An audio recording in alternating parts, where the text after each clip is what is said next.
Hello and welcome back to another Python 3.7 tutorial. My name's Tom with Master Code Online. As always, don't forget to like, share, and subscribe to our channel. In today's tutorial, we're going to take a look at the pop list method, I should say. And what the pop list method does is it removes an object from a list and returns it to us.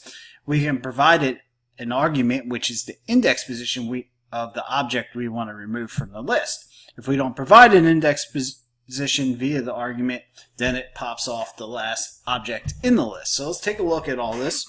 Alright, A is going to represent our list. Our list is going to be of 4 numbers or integers. And we're going to go ahead and take a look at what happens when we don't provide an argument. So A.pop and no argument here. Alright, so what it does is it returns the object to us. And like I said, if we don't provide an argument, it's going to remove the last object in the list. So if we go ahead and call that list object again via A, we get 1, 2, and 3. Alright, so 4 was removed. Alright, let's take a look at another example. Let's go ahead and provide an argument this time. We'll do A.pop, and we'll do 1. Alright, so we want the first index, so 0, 1, so we should be returned 2. Hit return, we're returned 2.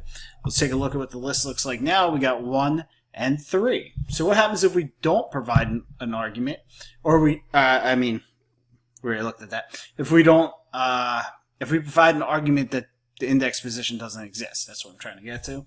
We'll take a look at that. So A.pop, and we already removed the second index position, so we'll go ahead and do 0, 1. Second would be out here, doesn't exist, so let's go ahead and take a look at that.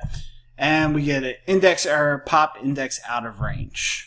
Alright, if you guys have any questions about the pop index method, please let me know. Otherwise, it's not the pop index method, it's a pop list method. If you guys have any questions, please let me know. Otherwise, I'll see you in the next tutorial.